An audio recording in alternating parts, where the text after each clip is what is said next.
2012, se eu não me engano, ou 2013. Se você não tiver compromisso com os sonhos que Deus colocou no seu coração, anota isso aí. Eles serão apenas sonhos. Então a gente tem que ter compromisso, né? Jesus, you're welcome in this place. Take your throne. O inglês foi obediência a Deus. Deus falou, aprenda o inglês.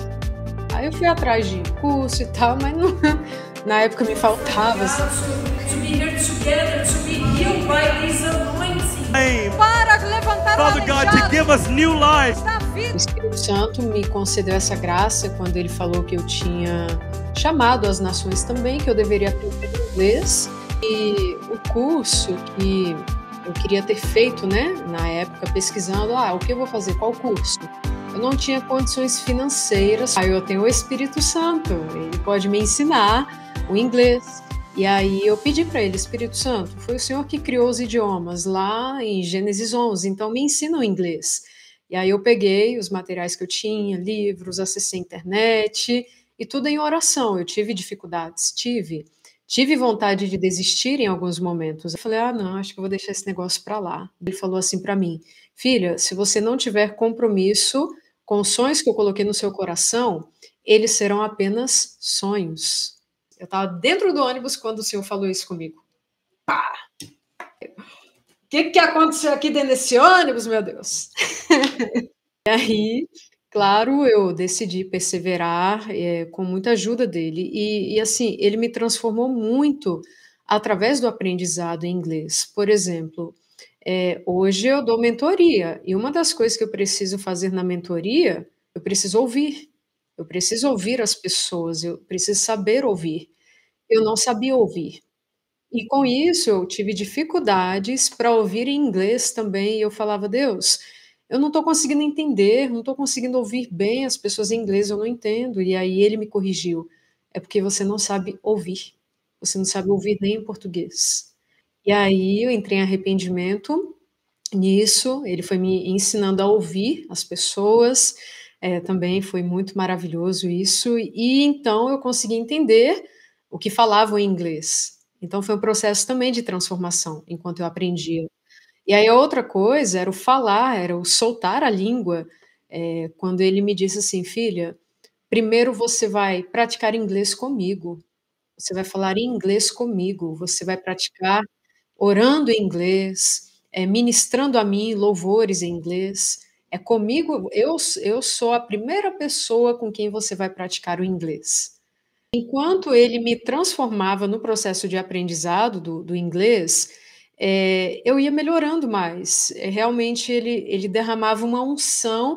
A Bíblia fala lá em João, lá 1 João capítulo 2, se eu não me engano, que a unção de Deus nos ensina todas as coisas, e não fala apenas de ensinamentos, de cursos bíblicos, de aprendizados bíblicos apenas, fala tudo. A unção de Deus nos ensina todas as coisas, e eu creio nisso. Eu creio que a unção de Deus também me capacitaria a aprender esse idioma. Ora, se Deus não tinha me dado condições financeiras para fazer um curso, é porque Ele queria também me levar nessa experiência de ver que é possível aprender com Ele. Só que eu fui ousada. Falei, Espírito Santo, me ensina. Eu fui ousada. Me ensina, então. Eu cria que a unção dele iria me ensinar. Claro, isso mostra o quê? Que Deus age também conforme a fé. Seja feito conforme a sua fé. Então, ao mesmo tempo que ele aprova ele fazer dessa maneira comigo, ao mesmo tempo temos que nos lembrar que ele trabalha conforme a fé. E aí eu tinha um sonho que eu não queria ir às nações para fazer intercâmbio, eu queria ir pronta, falando, já ensinando em inglês a palavra de Deus. Isso aconteceu. Não fui tão fluente da primeira vez, mas serviu. A graça dele também me mostrou ali, filha, não é perfeição ou perfeccionismo, é a unção que deve estar acima da habilidade. Aí isso também aconteceu. And his kingdom has a language. For example, in Australia, of the Holy Fiquem em Spirit. Jerusalém. And Jesus said, stay in Jerusalem. E eles ficaram orando. and they stayed praying. O meu processo foi um processo, assim, de aprendizado. Eu não tenho glória nisso, de ter aprendido, aprendeu sozinha, aprendi sozinha, autodidata. Não, isso não tem glória. Foi realmente um trabalhar de Deus em mim e em que ele aproveitou e foi me ensinando esse idioma. E também, claro, acessei materiais gratuitos na internet de pessoas, vídeos, enfim.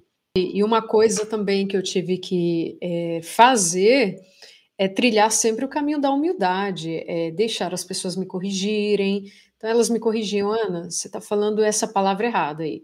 E eu deixava, humildade. Por quê? No aprendizado de um idioma, nós vamos cometer erros. Então fica aberto. Várias pessoas me corrigiam e me ajudavam nisso, me ajudava, né, a falar corretamente. Então humildade é muito importante. Tanto o Senhor nos corrigindo, quanto pessoas também. Outro ponto disso é não ter vergonha, sabe. Não tenha vergonha de falar inglês, de praticar com as pessoas, você vai errar. Tá, fica bem com isso, depois você melhora.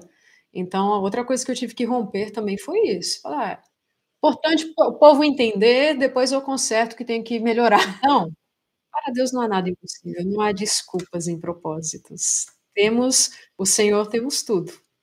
Eu não tenho desculpas, assim, as pessoas: eu não tenho contato, eu não tenho dinheiro para aprender o idioma". Você tem o Espírito Santo de Deus, ele é o mestre. Obviamente, quando ele dá condições para as pessoas, e tem pessoas que Deus quer que elas frequentem uma escola, ou tenham aulas particulares, sim. É entender como que Deus quer fazer. "Pai, o Senhor quer fazer como na minha vida?". No final das contas, é ele que ensina.